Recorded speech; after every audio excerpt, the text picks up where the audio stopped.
Good evening. Hope you're all well.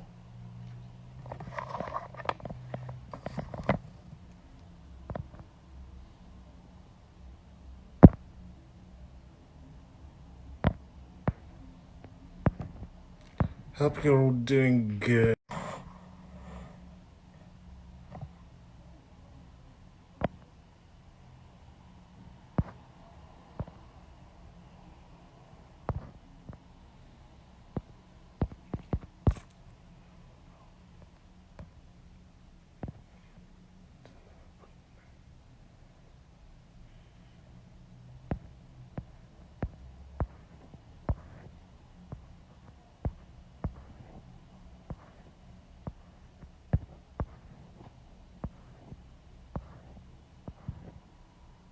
Good evening. Ding ding.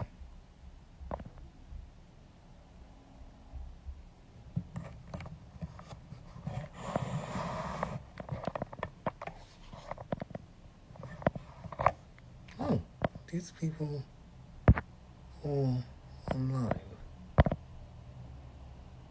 These people. They don't have chat.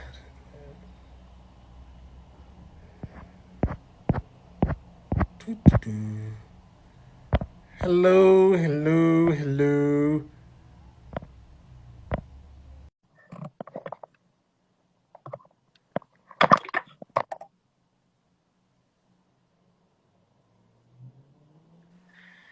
Hi, Hi, Chris. How are hi you everyone. doing? I'm right. Probably look quite tired because I've been staring at lists all day. But I'm pretty good. How are Okay. you? It's good that you're as expected timely. Usually I have to sit around like fussing around waiting for people, but Mm, it's good to start a live bang on the dot as there you go. always. For everyone who's just tuned in, welcome to another In Conversation. This week or today, I have the pleasure of welcoming Kristen Claydon, or Chris, sorry, I keep on elongating your name, Chris Claydon, who will be discussing architecture with me and the built environment. So, what I usually do is kind of wait until some more people tune in, and then we get into the real groove of the conversation. Okay. But what I would like to ask you is the following: how are you doing? How are things? Um, Quite honestly, I'm well, but my head feels tired. Today I've been staring at lists of hundreds of drawings, and I've been in, I think, 4 meetings. It's been quite hectic. So you have But Zoom yeah. fatigue. I'm Pardon? guessing you have Zoom fatigue. Well, we haven't been using Zoom internally. It's like all Hmm. Teams, all I see. Teams. Yeah, but no, I'm well. Yeah, not bad. How are you? How's your day? My day's been quite relaxed. I always have a bit of anxiety before doing a live, so Yeah, sort of like but it's fine when I'm actually on it. it's um, like a but short they're heart my favorite. palpitation before the conversation starts. Yeah, there's a short pang. There's a short pang of Mm. of like of this of something of a palpitation beforehand that doesn't really lead anywhere afterwards. Did you pinch your screen by any chance? Did I do what? Pinch your screen No, because it's coming out pixelated. is it? I have no idea. Okay, that's fine though. I think it's time for us to start. Do you want to give us a little bit of an idea of what architecture is to you? Oh, um, well, I mean, architecture is defined essentially by the built environment. So you can also talk about, the roads and all of the infrastructure being a part of architecture. It's everything that's built by people surrounding us. That's it. And then I think just for this talk, I was reading through an essay a couple of days ago, and I noted quite like an interesting quote from a philosopher. So his name's Paul Ricoeur, and I'm not sure if I said, yeah. So he states that time has no being, since the future is not yet, the past is no longer, and the present does not remain. So yeah, it's quite a poignant statement, and I think in this point in time, and particularly relating to architecture, you know, it's something that fits time, you know, like buildings last, beyond people, beyond, you know, everything in a way, unless they're destroyed. But yeah, Then I they think don't that's last beyond people, beyond anything. What's that? Then I was agreeing with you. Then they don't last beyond people, beyond anything. Exactly. When they are destroyed. So with that said, what do you think about architects who go off and create chairs? Because you said it's anything that's built, and there's a whole spew of architects that go. Yeah, no, I think as an architect, you pay attention to everything. I always kind of joke that I was.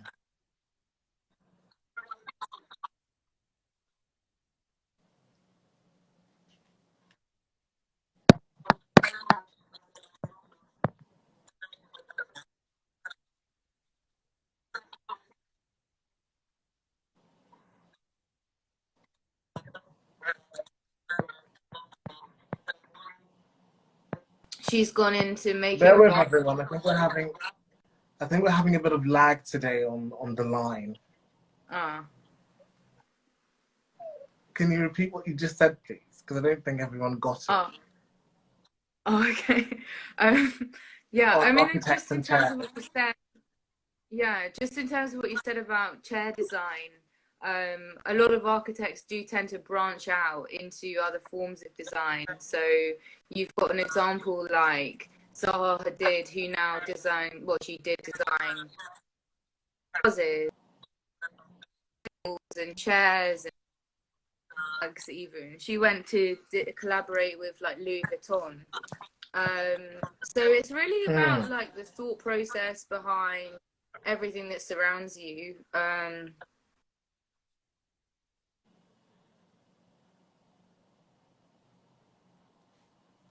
Do you want to talk a little bit about global architecture?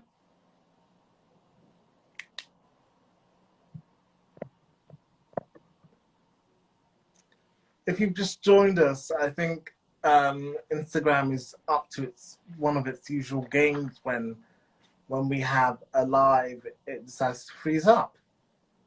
It wasn't like this earlier. But please stay with us. I'll get Chris back as soon as I can. And hopefully we're going to be able to return to our themes.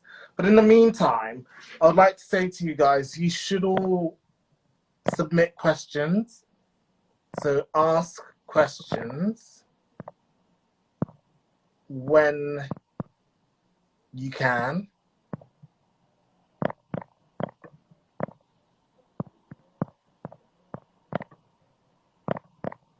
And I'll see if I can get Christine back on what you think architecture is, where you think it's going. There's a question box right there. And yes, this is interesting. How are you all doing? Tell me. Before I take you on a tour around my apartment. It's a bit of a mess, but until I find Chris, we can't continue. Or we can continue. I'm just going to have to wait. Oh, she's back. Great. Thank God.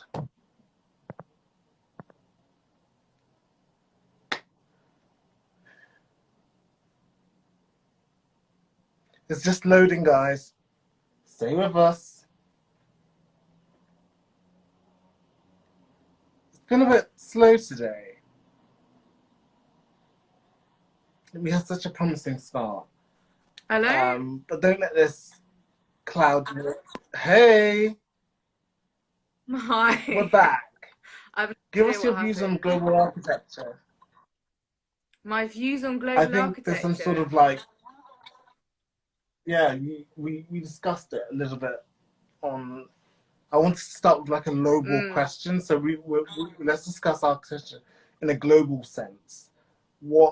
So we discussed the fact that architecture is anything that's built. Anything you touch is kind of architecture to an extent, which is a very nebulous concept and means that everything and anything can be architecture.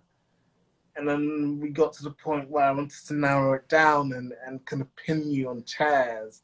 What do you think of architects who use their design skills to create chairs instead of buildings? And he said it's also a design-led affair, so they're free to kind of do whatever they want, which is a good way of putting it, because I think of recent London skyline in a global sense. Let's talk about cities then, because that's a little bit more precise.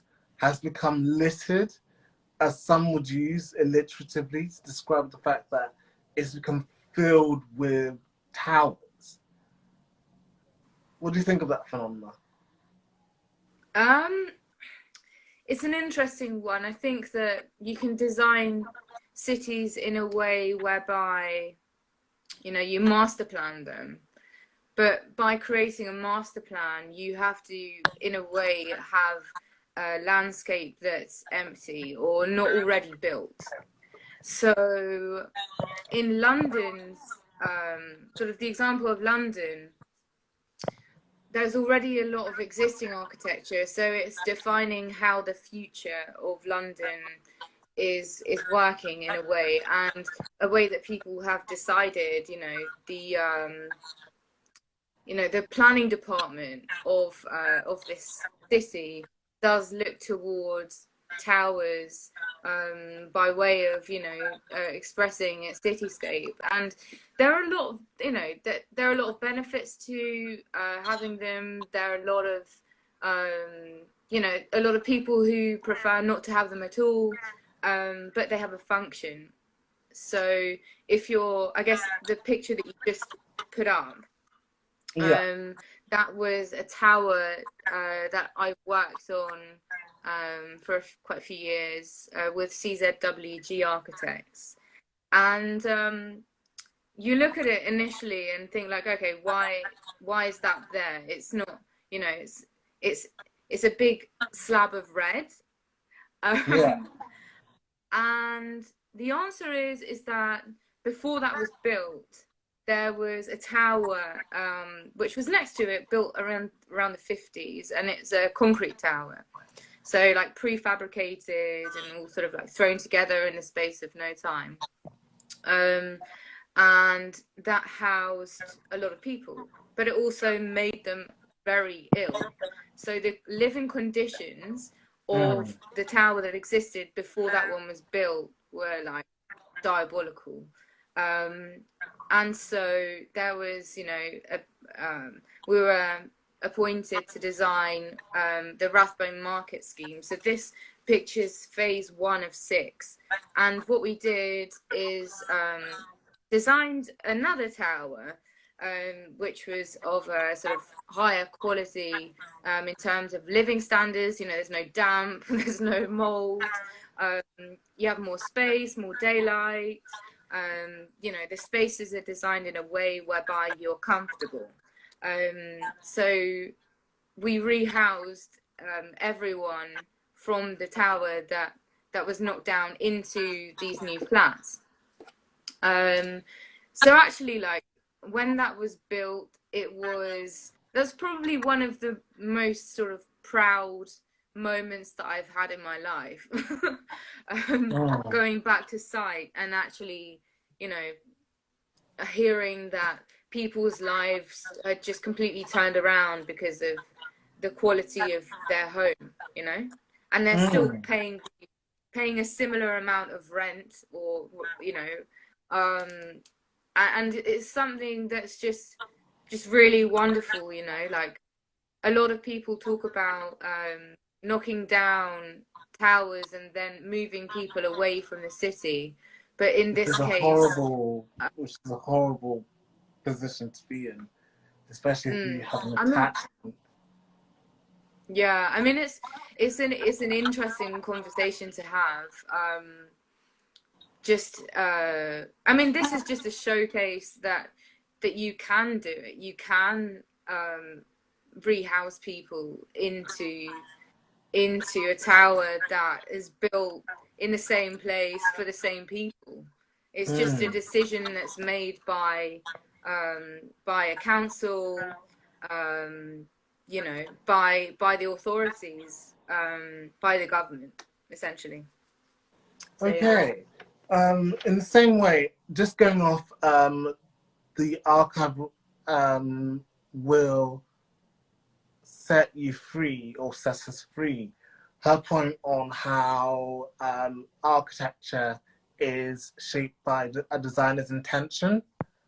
Um, Mm, what are the considerations that you put in that you have in mind when building a structure? So let's take it to the most bare minimum thing. So, you know, like what are the considerations that you'd have? For example, what are your design parameters when building a structure? mm. I think that they Let's be vary. very precise with this. Like a house or something. What do you Okay. consider in your mind? I think, yeah, I mean, the question itself varies depending on what kind of the structure has. So if you're, and where it is as well, and how it's going to be used. So, I mean, there are so many different considerations that you could have when designing a house. You know, who are the occupants, first of all? How many people are going to be using the building? What do they do every day? Um, you know, how many toilets do they need? um, how much space is a disabled person able to access the building? Can a person live there for a long time? You know, from when they're born until when they're a granddad or a grandmother. Um, there are daylight considerations. There's, now we're looking at designing sustainable housing, net zero housing. So that's all about using, not necessarily using less energy, but acquiring energy through the existence of the building. So, you might, so one example, but you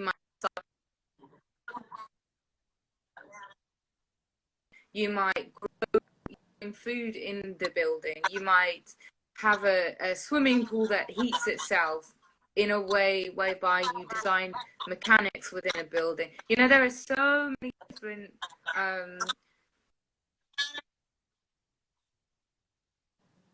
projects. So and I mean, most of the design considerations also come from the client side. So you can have endless Mm. amounts of decisions that you want to sort of make, but the end result, it relies on what the client expects, and what they want at the end of the day. Yeah. Okay. So going back onto kind of like sustainability and net zero, how do you feel we are preparing for a climate that is going to be in flux in the future? How are Mm. we in terms of grand schemes, Yeah. Well, preparing for a time in which brick might be too hot, or it never is too hot, I understand. But I don't know, concrete buildings may be too hot, that's what I meant to say. So concrete may be too hot, the slant of the roofs, the way that we insulate our properties and so on and so forth may not be compatible with the environment which we're going to inhabit. yeah. I mean, I know that the government are undergoing plans to invest a lot in existing houses and making them more energy efficient. So I'm not sure of the ins and outs at all, but it's about, you know, rebuilding the house that you live in, thinking about what the insulation does for your house. If it's, you know, a climate where it's warming up. But actually, you know, a lot of buildings that exist now are not really designed to perform at its best. Like, there are materials like lime plaster, which take a lot of time to actually input. So for somebody to plaster a building with using lime, it takes 3 times as long as your sort of traditional plaster of Paris method, but the results and the actual benefit to the environment are huge. It's net. I know lime is also anti-allergenic. Just continuing, lime is also anti-allergenic, isn't it? As a material. Lime does I think you cut out for a little bit, but lime does a few things. So it cleans up the air. There are also reports that show, like, if you have skin conditions, your skin actually clears up if the quality of the air. So looking at London and how, you know, polluted the air is, if everyone had lime plastered buildings, we'd be able to breathe easily. Or we definitely feel a difference. It's like planting more trees, for example. So you can really use architecture and your built environment to really improve your life. Yeah. Amazing. Okay. And from that kind of very macro environmental perspective, let's go to another point that I wanted to ask you. What are the big plans in London that you see that are working amazingly well? You know, what are the neighborhoods, the new neighborhoods or new developments in London that you particularly like? I mean, it's an interesting question because the people always make the environment good or bad. So in a way, it's like, does the environment that surrounds those people enhance the lives of those people? I really like the Peabody estate in Shoreditch. Peabody, yeah. Yeah, I mean, it's such like an organic area. Everything's brick, you know. You really see it's stone, brick, you see plants, it's quite open. The neighborhood is like it's all in a circle in a way. So it's one of the original estates. It's one of the original, if I'm not mistaken, in the 1800s. It was one of the original estates.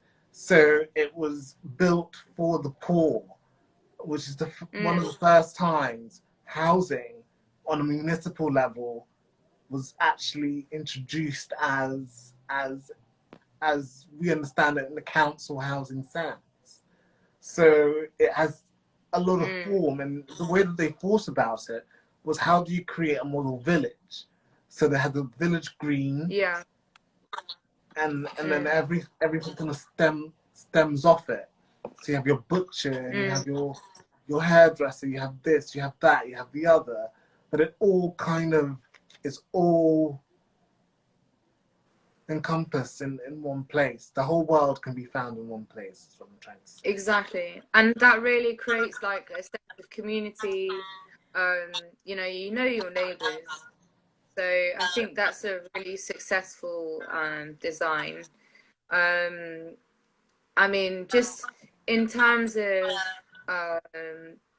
general design, I really like Heatherwick's design, where he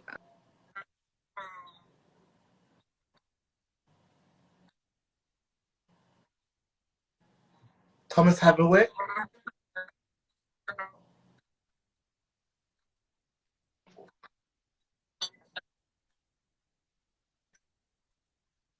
We're fighting against it today.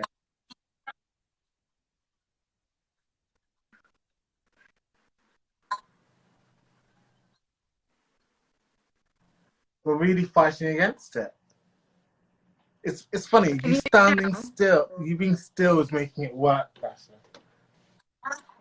Yeah, I can hear you now. Let me just check if it might be my signal that's kind of doing the interference. Yeah, so Frank Gehry, his first residential building in the UK is in Battersea Power Station, and that's being built now, and it's just wild. Like, his designs are birthed out of a tiny sketch that's scribbled, and then everyone that surrounds him makes it work. Has to put them together. And he's really, I mean, when we're talking about art and architecture, he's the perfect synergy of both. He expresses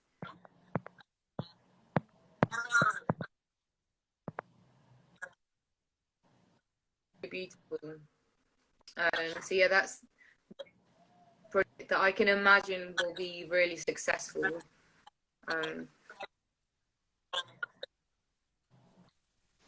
And very much loved. I think I saw bits of it when I went on the Thames last year, and and sailed down the Thames, and we went past Battersea, and it surrounds the whole of the power station in sort of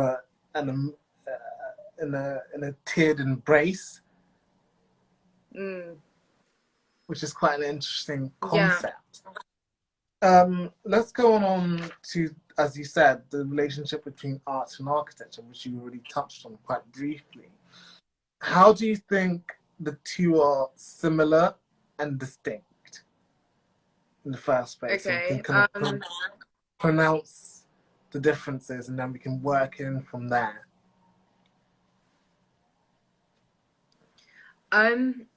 I think they're both realized in similar ways. You know, art and architecture exist by the thought process of people.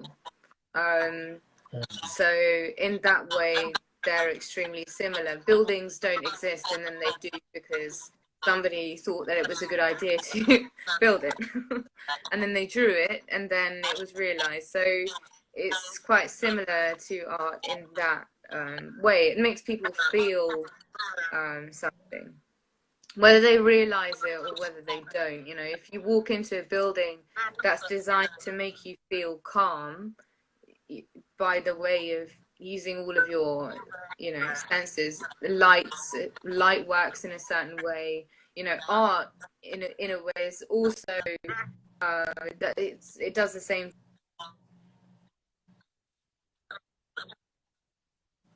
Architecture as an influence. On that measure, I think that they're very relatable. Amazing. I don't know if you got the last bit of that, but light and shade is quite important in architecture, as it is in art. What would I like to say? I would like to say the following. Do you believe that architecture has to have a use value in the same? It has to be architect. No, not do you believe? architecture usually has to be useful, and art doesn't usually have to have a use. Would you agree that that's one of the major distinctions between art and architecture? Not necessarily. You can, I mean, there are lots of buildings that you'll never enter that you'll just view every day. So in a way, they're doing the same thing. How many, you know, if every single building was designed for one person to use, we would have access to all of the buildings in London, for example.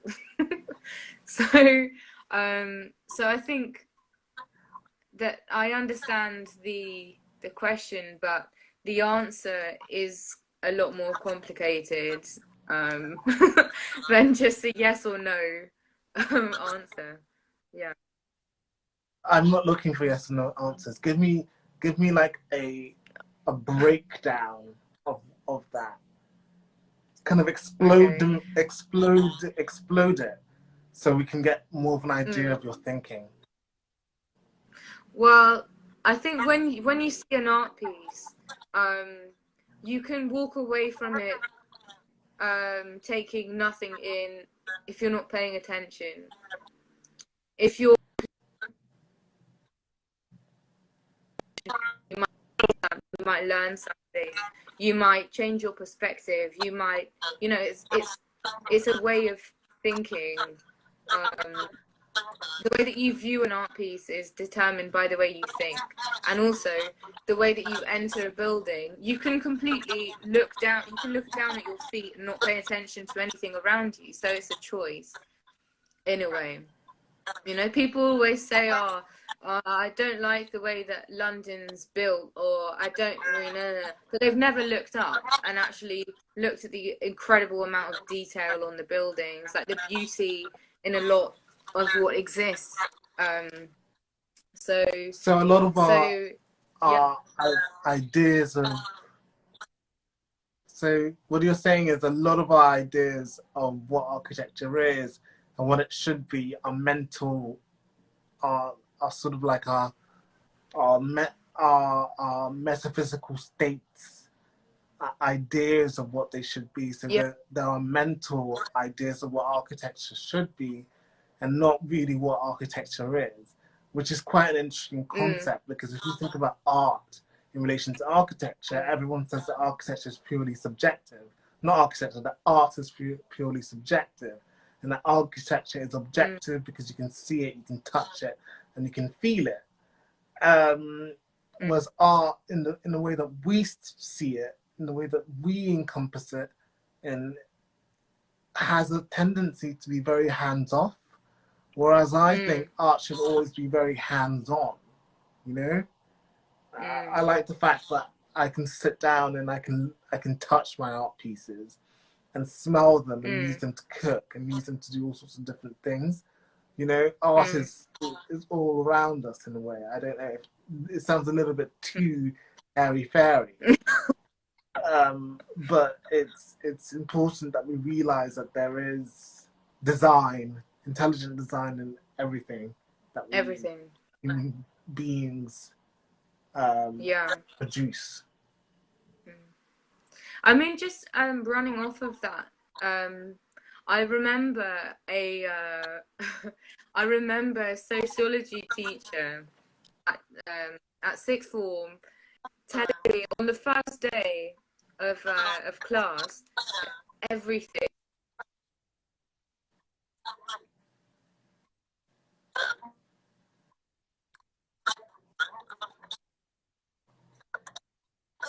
Other, all of the things around us, you know, with the things that we believe, the religions we follow, the programs, you know, the television that we watch, the laws that we follow, the currency that we spend, everything was created by the way of a social construct. And I just think that that's so powerful, because the first time that that person said it to me, I just sat down and I thought about what he said for a week. That's crazy. It's Yeah. the same thing. It's the same thing that kind of happened to me when I went into English literature, and I was kind of my Mm, mind was exploded by the realization that a lot of the things that we see as being reality are in fact just another person's individual idea of the real rather mm, than it really being something completely concrete. And I love the exactly. fact that it's all abstraction because it all comes from an abstracted position. It comes from our mind and then it's then realized. It's kind of a very Kantian notion. Um, Mm, for those of you who don't know about Kant's theory of perception, I did a paper on it, so I can explain a little bit about it. He says that you have an idea of a chair in your head, and then you see the chair in reality, and the ability for you to see the chair in reality, and an ability for you to see the chair in your mind come together and form your vision of right. the world. And that's the Right. simplest way I'm going to explain kinesthetic theory to you. But it does stem from the idea that everything around us is subjective, Mm, and mm, and also is kind of, how can I put it? Is us our whim, because we always think that, for example, culturally speaking, let's talk about immigration. Both of us mm, are migrants for one reason or the other to this country, but I would be perceived as an outsider, whereas you wouldn't in mm, the first instance. mm. Yeah. I think it's, most of the people that I know are immigrants. Um, and to that, people's perception, um, their social construct that surrounds them has made them perceive you and I in very different ways. So they might look at you and think that, I don't know, a heap of things that they don't think about me, and vice versa. It's Hmm. like, rich and poor and educated, uneducated, and oh God, there are so many things that are completely unfair about perspectives, and the realities of people who are immigrants. One of my friends, Hassan Akkad, he fled from Syria um, a few years ago, and then ended up, on the BBC with a documentary about his journey and how he got here. And he essentially he ended up making a or gaining a fake passport in order to enter the country that forced him out of the place that he was in the first place. It's Crazy. um it's And interesting, and it's I mean, if you go on. in people of color in the architecture world, it's like 1% um of those people are people of color.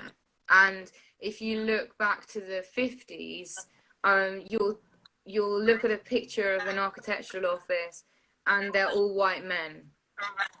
And now it's interesting because the aesthetics of the construction world are changing. I mean, more women, there are more women of color. But then actually, if you look at the proportion of them is not that large, and it's interesting, if you look at um,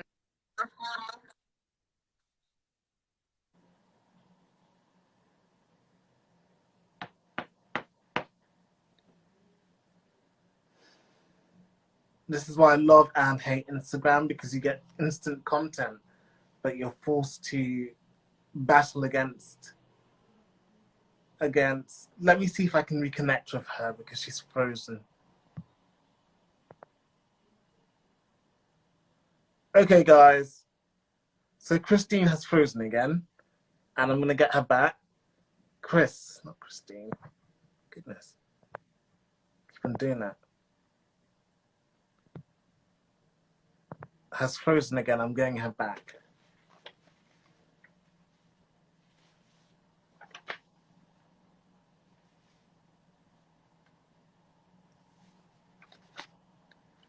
Based in the superstructures. So, what do you guys think about the whole idea of architecture being a state of mind and not just a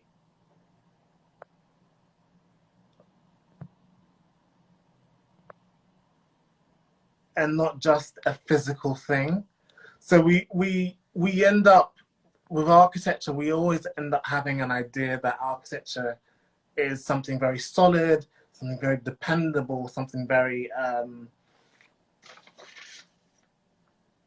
very stable. Whereas in reality, it's nothing but stable.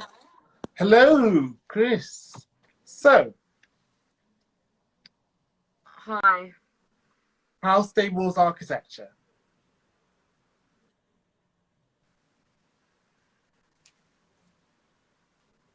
How stable is architecture?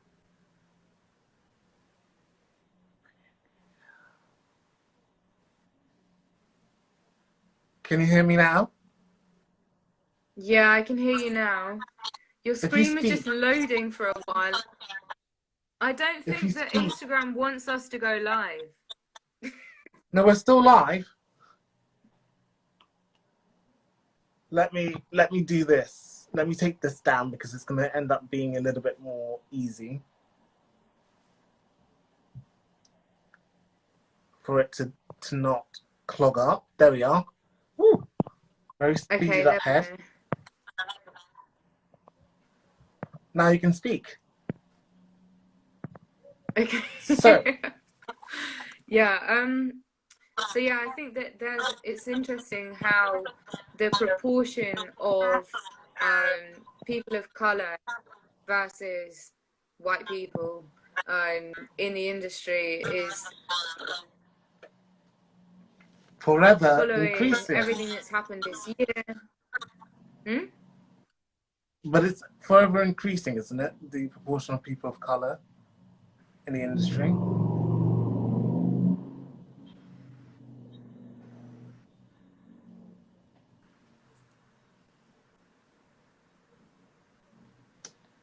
Instagram is being its usual funny self today.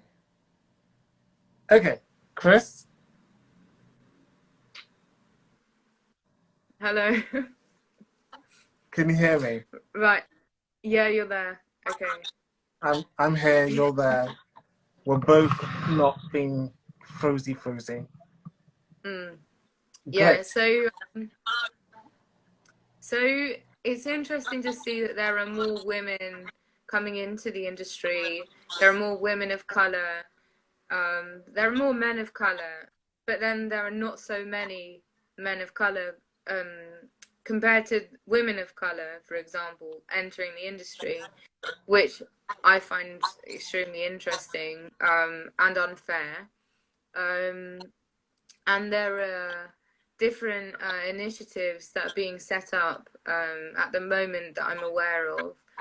So there's like an inclusion charter that's set up by the REBA that's looking to sort of change the trajectory of how we experience architecture practices in terms of who's there, who's working, who's, you know, designing these buildings. So yeah, I mean, I think that sort of policy is really important. What was that? I think that sort of policy is very important. I think that sort of policy is very important. Definitely. Yeah. Especially when it comes to understanding the structural flaws in our system. Oh God, yeah. And even beyond the physical. Yeah, definitely. I mean, I'm I'm sort of quite close with Elsie Owusu, who's a Ghanaian architect, and she I've been trying to studied speak at. to Elsie for a while about architecture. Ah, right. Yeah, I mean, she studied at the Architectural Association, and she had an article published in The Guardian recently, um, um, with Sean Adams, and it was an interview about, a concrete ceiling existing for people who are not white entering the architecture world. Architecture And I think field. it's really, yeah, I think it's huge. And she even had she had a professor say to her, when you start, let me get the quote before I misquote it, but he said something like, when you start in the architecture field, tell them that you're helping people in Africa. She's from Ghana, so yeah. So there was this whole thing about competition on the home turf. So people would What get, the hell? That's just. yeah. Oh, here, wait. He said, if you think you want to stay here as a qualified black architect and work in the UK, they'll be less likely to give you a place because You'll be they'll taking the think space you're of going to another. be competing with home students, They will ask you what you're going to do once you're qualified, and you must reply, I'm going home to Africa to help my people. That's So you fun. talk about like institutional racism. Like that's at the forefront of people who build our city. It's something that's like very huge, and I among many others like want that to be a real change. It's a joke. We can also talk about the fact that ableism is something that happens a lot in the way that we design our buildings. For example, not having a lift where I live, and they have children here on some of the other flats where I live, and they assume that everyone can just walk up the stairs. Right. Yeah. I mean, I think that it's interesting if you look at newer buildings that exist. There is thought in that applies to everything. There are loads of rules and regulations about how you design buildings to be accessible and to be fair and everything. So if you're living in a building that's maybe older, then you will find, I live in a building with no lift. It's the same thing, but it was designed 100 or 200 years ago. You can't do anything about it. No. I mean, you could knock half of the flats out of the building, but then you've got half of the flats that are gone. So that's not the best way of dealing with things, is it? No, not really. it just ends up being a half place. Yeah.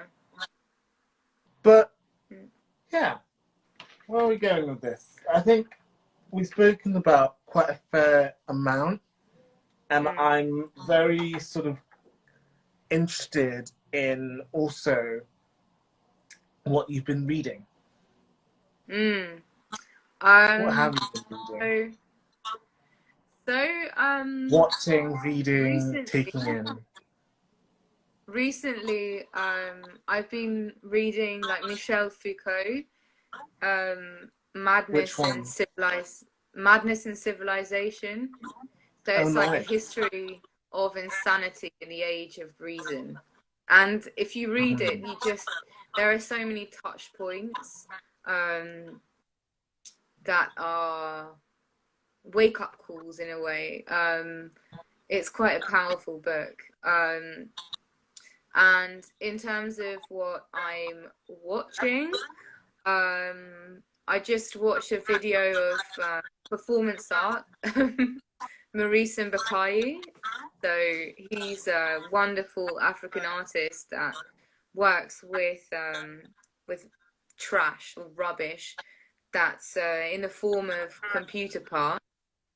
I And thought there's you were talking one about of his Mason Bukai. Yeah. performance pieces was where he was bandaged up, riding around on a horse, with a woman in front of him. I mean, it's just very out of character for his setting, and it was just really, it's quite like mind blowing. I think all of his work is just out of this world. It's amazing. Yeah, and then I've been on Netflix. I've been watching The Minions of Midas, and I highly recommend that. It's very good. I won't say too much because I'll spoil it for everyone. But yeah, those are some things. And then just in terms of what I'm thinking, I don't know if you have any pictures. I sent you some pictures. Do I have pictures of what? Hmm? No, if you have any pictures. Oh, you know there's like a concept of a tower that I sent you. It's like black and white. Black and white. This one? But yeah, so no, that's a Rathbone Market concept. Oh no, it's not. That's hang on. That's London Wall Place. That's another project that I worked on. Yes, that one. Okay. Yeah, so that's kind of what I'm thinking about at the moment. So I'm working with a good friend and colleague of mine, Aicha Sapaz. So she's a designer and she's just like an absolute magician on all of these software programs. And we've been coming up with concepts for housing that uses hydroponic farms and that's sort of sustainable and brilliant. So yeah, we've been sort of developing different typologies for buildings, and this is one of them. This is like very early concept, but it's gonna get bigger and hopefully get built. So yeah, that's kind of what I'm thinking about at the moment. That's what you're thinking about. Do you have any questions for me? Yeah. What would you like to see in the place that you care most about? What would I like to see in the place that I care most about? Yeah. I don't know. That's a very nebulous concept. I can talk about the fact that I've been very involved in sort of like the Olympic legacy stuff. From sitting on design panels to looking at plans and scrutinizing them and all sorts. So I have an investment in that, which is quite a big investment in my in terms of having grown up in the area, having seen it as basically nothing. You know, seen it before it was when it was something beforehand, when it was allotment and all sorts of other crazy sort of. I remember driving through it on the 276 into when it used to go through the park into Hackney, and it was just complete desolation. So what I would like to see in that area is I would like to see a greater amount of potential integration. I want to see it when there's no sort of line between the old and the new. And it's completely weathered and it's now a part of London and not just that gleaming tower on the hill, you know?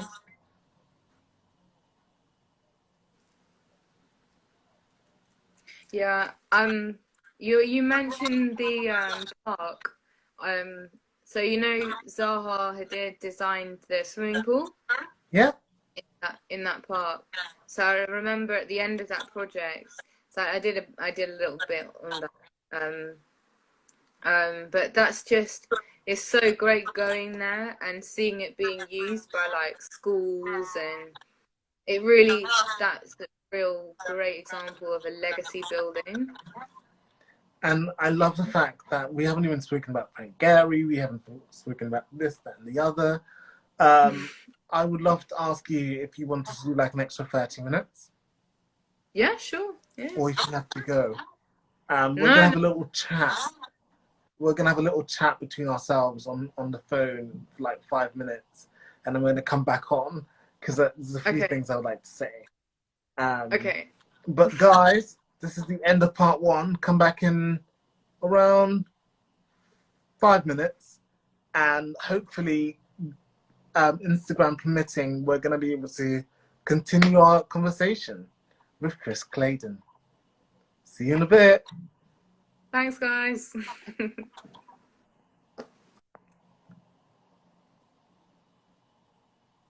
See you guys in a little while.